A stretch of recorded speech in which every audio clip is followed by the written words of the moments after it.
cara, eu vou falar uma coisa para vocês.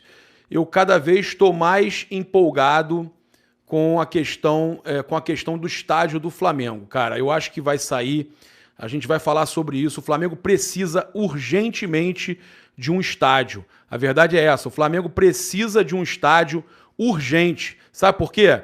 Porque não dá mais, não dá vazão. Não dá vazão. Gente, é inacreditável. No primeiro plano, primeiro para o segundo plano aí, nas primeiras horas, 5 horas foram suficientes para esgotar todos os ingressos. Acabou. Acabou o ingresso. Acabou, não tem mais nada. Quem comprou, comprou. Quem não comprou vai ter que comprar na mão de cambista, porque acabou, tá? O ingresso. Ingresso para o jogo Flamengo, segundo jogo da final, Flamengo e Corinthians, dia 19, já não tem mais nada. A carga do Flamengo acabou. E o pior é o seguinte, eu já escutei os amigos aí falando, sabe o quê? Que estão esperando. Tem amigo, cara, tem grupo de amigos flamenguistas que não conseguiram comprar ingresso, que estão fazendo sócio torcedor do Corinthians. Os caras estão fazendo sócio torcedor do Corinthians. E vão chegar e vão pro Maracanã e vão tentar passar pro lado do Flamengo. Olha a loucura que é. Olha a loucura que é. Os caras estão tão alucinados que eles querem ir pro jogo que o cara tá fazendo sócio torcedor lá, o fiel torcedor, para tentar comprar o ingresso do Corinthians. Então a questão do estádio que eu queria falar é que hoje se torna mais do que necessário o Flamengo construir o seu estádio.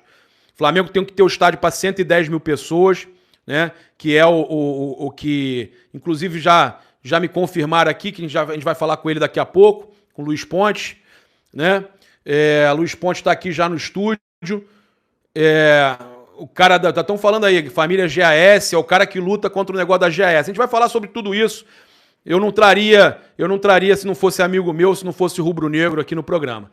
Bem, eu tenho que passar as notícias do Flamengo para vocês, porque aconteceu aí um lance lá com relação ao Gerson, o Vapo, que eu acho importante a gente estar falando, não que tenha a chance dele vir pro Flamengo, mas sabe lá, numa dessa situação aí, não consegue um clube de imediato, tá com a cabeça ruim, os caras pegam e falam, vamos mandar ele aí pro Brasil para passar 6 meses, o Gerson, tem vaga pro Gerson? Comenta aí no chat, se tivesse que passar 6 mesezinho aqui para dar uma desafogada e voltar lá pra Inglaterra antes, sai do Olympique e antes de ir pra Inglaterra, eu vou passar 6 mesezinho no Brasil. Dava pra encaixar? Acho que dava, hein? Acho que dava pra encaixar ele aí, hein? Mesmo pro João Gomes. Já pensou? Vapo, tem espaço? Pô, a galera já tá falando aí que tem espaço. Ele tá triste. É o seguinte, ó. A imprensa francesa vem criticando a queda de rendimento do Gerson. Isso tá incomodando a família dele, tá incomodando o pai dele. Olha, isso aí eu sou amigo do Marcão, que é o pai dele. Eles estão muito chateados com a forma que a imprensa francesa está lidando com a má fase dele. E não entendem, galera falando que manda passagem hoje, não entendem que o momento ruim dele, né, embora ele tenha marcado um gol há 3 semanas atrás, o momento ruim dele, se é que é ruim, estão criticando ele talvez até sem motivo, é pela saída do Sampaoli. Ele tinha um relacionamento espetacular com o Sampaoli, né? Depois da saída, então, do Sampaoli, do Olympique, a cabeça do Gerson deu uma rateada. E agora, então, assim como aconteceu ao longo da última janela de transferência, o jogador volta a ter seu nome aí ligado à Premier League, tá? E, de acordo com a mídia inglesa, o Aston Villa teria definido o Coringa, né, o Vapo, como substituto do Douglas Luiz, cotado para ir para o Arsenal. E aí eu te pergunto, se por um acaso o Aston Villa contrata o Gerson e percebe que ele precisa de um tempo para espairecer e fala, vou emprestar ele 6 meses, 1 ano para o futebol brasileiro, qual vocês acham que seria o clube para ele?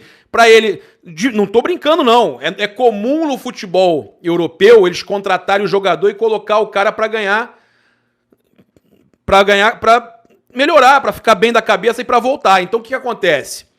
O Aston Villa tem interesse em jogadores do Flamengo. Isso aí já saiu na mídia, até o Gabigol. O Flamengo não precisa vender o Gabigol para o Aston Villa. O Flamengo chega e fala assim, vocês têm a prioridade. O João Gomes e o Gabigol. A gente primeiro fala assim, ó, você quer comprar ele? Tem uma proposta de 40 milhões aqui de euros. Você quer comprar ele? Não. Beleza, então agora eu vou vender. Então é dar a prioridade, tá? Então o Gerson pode estar indo aí para a Inglaterra, mas não se assustem, tá? Se, pelo que eu sei, pela chateação, pelo momento que atravessa, né? O Marcos Ruppers Jr. aí, nosso membro aí. Inclusive vai ter sorteio lá no Clube de Membros. Papa Nação é monstra, precisamos urgente do novo estádio. Ficou pequeno o Maracanã para nós, concordo. Você tá representando a nação no papo reto, tamo junto, irmão. Pra onde eu mando a passagem do Gerson pra voltar hoje? Não, isso aí, cara, isso aí apenas a gente tá só falando porque ele deve ir pro futebol inglês, então eu acredito que os caras possam colocar ele em algum lugar pra ganhar ritmo de novo, pra voltar a jogar do jeito que vinha jogando. E KKK, vamos levar a Copa do Brasil a Libertadores. Não, cara, com certeza, tô muito confiante, tá? E aí, eu sinceramente torço muito para que isso aconteça. Eles peguem, ó, queremos prioridade aí de um jogador tal e vamos mandar o Gerson aí para ficar um aninho aí no Brasil e voltar com tudo para cá, né? É muito difícil, mas eu acredito, essas coisas aí, pelo menos isso aí o Flamengo faz bem, essa negociação. A questão do Everton Cebolinha, passar para vocês que ele foi vendido pelo Benfica ao Flamengo por 13,5 milhões de euros e mais 2,5 por possíveis objetivos. Por isso, caso o Flamengo vença o Corinthians na final e o Atlético Paranaense, cada troféu valerá o pagamento de 500 mil euros, tá? Então o Flamengo vai gastar aí mais 1.000 euros com o Cebolinha se o Flamengo for campeão dos 2 títulos, tá? E tem que pagar em 30 dias. Eu tô reforçando isso aqui, eu acho que eu já tinha falado em algum vídeo, mas é importante a gente trazer todas as notícias, tá? Com a chegada do Dorival Júnior, o Flamengo mudou também bruscamente a sua forma de jogar e comparado com o trabalho anterior comandado pelo Paulo Souza, um dos aspectos foi a construção de jogo, utilizando principalmente o goleiro para se livrar da pressão.